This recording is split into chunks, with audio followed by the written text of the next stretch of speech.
प्रभु की स्तुति हो। आप सभी को ईस्टर की शुभकामनाएं। कल चाहे कुछ भी हुआ हो, आज एक नया दिन है जो ईश्वर की कृपा से भरा है, क्योंकि यीशु पुनर्जीवित हो गए हैं। इस चमत्कार का उत्सव मनाने के लिए हम एक विशेष 7 भागों की श्रृंखला शुरू कर रहे हैं। मां मरियम के साथ आनंद। मां मरियम के साथ आनंद के पहले दिन में आपका स्वागत है। आज हम घोषणा एनंसिएशन का उत्सव मनाते हैं, वह क्षण जब दुनिया हमेशा के लिए बदल गई।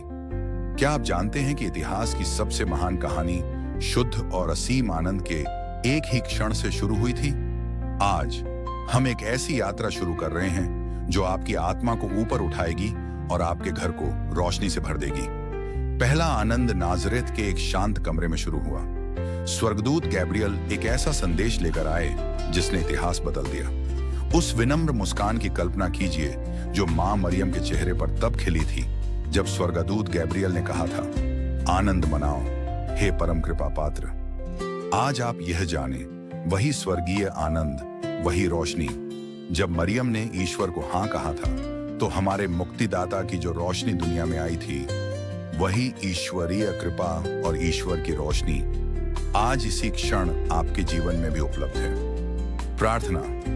प्रभु यीशु, हम घोषणा के आनंद के लिए आपको धन्यवाद देते हैं। इस ईस्टर के दिन हम अपने हृदयों में आपकी पुनर्जीवित रोशनी का स्वागत करते हैं, ठीक वैसे ही जैसे मरियम ने आपका स्वागत किया था। यह वीडियो उन चमत्कारों के लिए एक हां बन जाए जो इसे देखने वाले हर व्यक्ति की प्रतीक्षा कर रहे हैं। आज हमारे परिवारों पर अपनी खुशियों की वर्षा कीजिए। आमीन। आइए खुशियों की एक श्रृंखला शुरू करें। कमेंट्स में वह एक बात लिखें जिसने आज आपके चेहरे पर मुस्कान ला दी। आनंद के सभी 7 दिनों को देखने के लिए सब्सक्राइब करें। आज हम विजिटेशन का उत्सव मनाते हैं। दूसरी खुशी है जुड़ाव की खुशी। कल्पना कीजिए मरियम की, जो अपनी कोख में दुनिया की रोशनी यीशु को लिए हुए अपनी चचेरी बहन एलिजाबेथ से मिलने के लिए तेजी से जा रही है। जिस पल वे मिली, एलिजाबेथ की कोख में पल रहे शिशु जॉन द बैप्टिस्ट ने दुनिया की रोशनी यीशु को महसूस करते ही खुशी से उछल पड़े। यह हमें सिखाता है कि सच्ची खुशी बांटने के लिए होती है। जब यीशु आपके दिल में होते हैं तो आप चमत्कारों के लिए एक चुंबक बन जाते हैं। प्रार्थना। हे प्रभु यीशु, हम अति विशिष्ट कृपा के लिए प्रार्थना करते हैं ताकि हम अपने और दूसरों के लिए एक आशीष बन सकें। जिस तरह मरियम एलिजाबेथ के घर में खुशी लेकर आई, उसी तरह हमारा जीवन भी हमारे परिवारों और पड़ोसियों के लिए शांति लेकर आए। हम वैश्विक एकता के लिए प्रार्थना करते हैं ताकि हर अकेली आत्मा को एक मित्र मिले और हर टूटे हुए दिल को आप में एक घर मिले। जुड़ाव का आपका सदाबहार प्रेम संदेश आपकी आत्मा को प्रेरित करे। जाने कि कैसे सिर्फ एक हां प्यार की एक वैश्विक श्रृंखला की शुरुआत कर सकती है। आज इस खुशी को किसी एक व्यक्ति के साथ बांटें। आमीन। आज हम नेटिविटी, यीशु का जन्म मना रहे हैं। तीसरी खुशी बेथलहम का चमत्कार है। एक साधारण सी गौशाला में शांत रात के बीच दुनिया के उद्धारकर्ता का जन्म हुआ। मरियम ने शिशु यीशु की आंखों में देखा और हर राष्ट्र की आशा को पाया। हम माता मरियम की गहरी भावनाओं को महसूस करते हैं जब उन्होंने दुनिया के उद्धारकर्ता को अपनी गोद में उठाया था। एक साधारण सी गौशाला की खामोशी में दुनिया की सबसे बड़ी खुशी का जन्म हुआ। यह सिर्फ एक जन्म नहीं था, यह उस प्रकाश का आगमन था जो कभी नहीं बुझता। प्रार्थना। हे प्रभु यीशु, हम आपका धन्यवाद करते हैं कि आप विनम्रता के साथ हमारे बीच आए। हम आज इस दुनिया में जन्मे हर बच्चे के लिए प्रार्थना करते हैं कि उन्हें आपकी शांति मिले। हम अपने परिवार के सदस्यों और उन सभी कमजोर लोगों के लिए अति सुरक्षा की प्रार्थना करते हैं और गरीबों के लिए आशा रखते हैं। बेथलहम का वैश्विक संदेश पृथ्वी पर शांति और सभी के प्रति सद्भावना 2026 में और हमेशा के लिए एक वास्तविकता बन जाए। गौशाला का आपका सदा जगमगाता प्रकाश हमारी सबसे अंधेरी रातों में भी हम सभी का मार्गदर्शन करें। क्रिसमस का चमत्कार सदाबहार है, आज ही इसे महसूस करें। आमीन।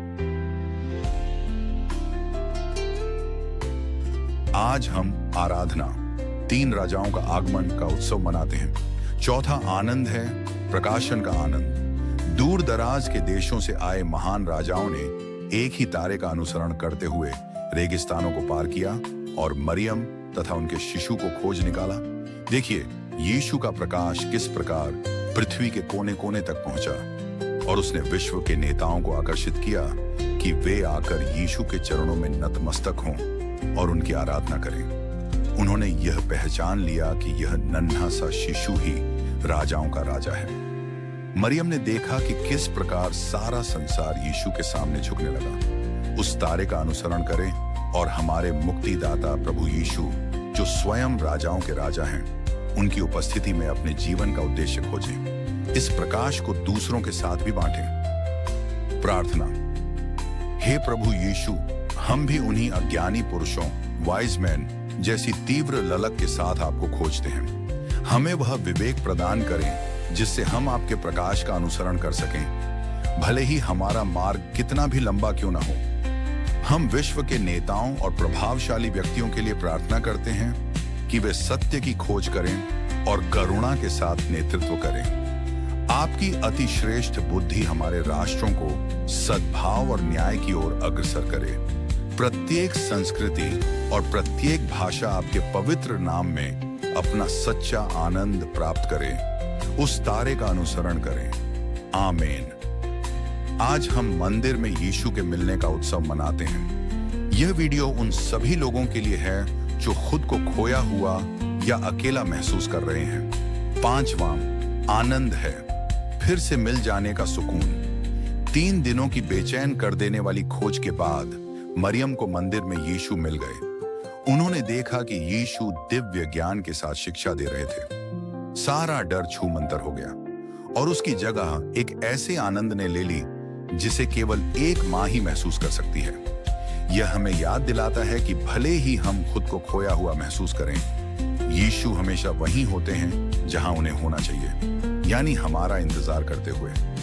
सत्य की आपकी खोज आशा के इस शाश्वत वादे के साथ यहीं समाप्त होती है। यदि आप विश्वास करते हैं तो आमीन टाइप करें। प्रार्थना।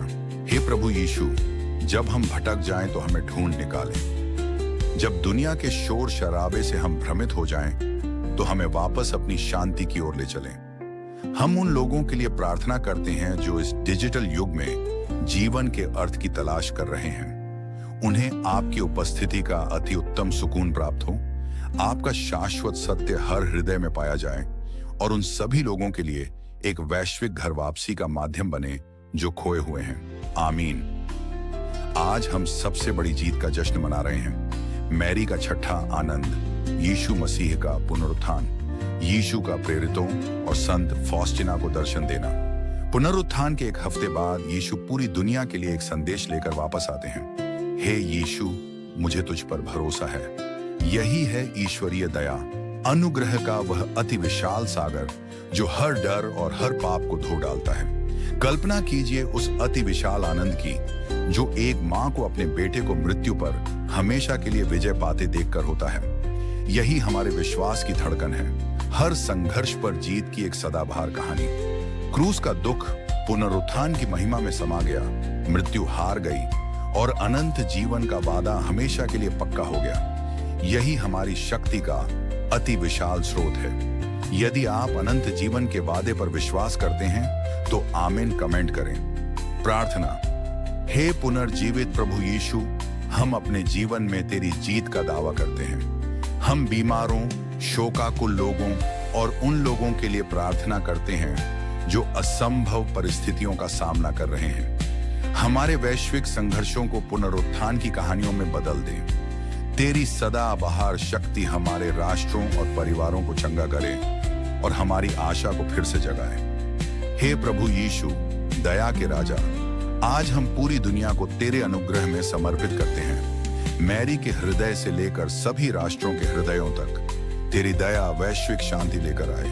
हमें तुझ पर भरोसा है। आमीन। क्योंकि वह जीवित है, इसीलिए आप कल का सामना खुशी से कर सकते हैं। आज ही अपनी जीत का दावा करें। जीत के लिए आमीन कमेंट करें। अंतिम आनंद स्वर्ग का आनंद है। मैरी को उनके पुत्र के सामने लाया जाता है ताकि वे अपना मुकुट, जीवन का मुकुट और रानी होने का मुकुट प्राप्त कर सकें। यह विश्वास की यात्रा का एक सुंदर अंत है।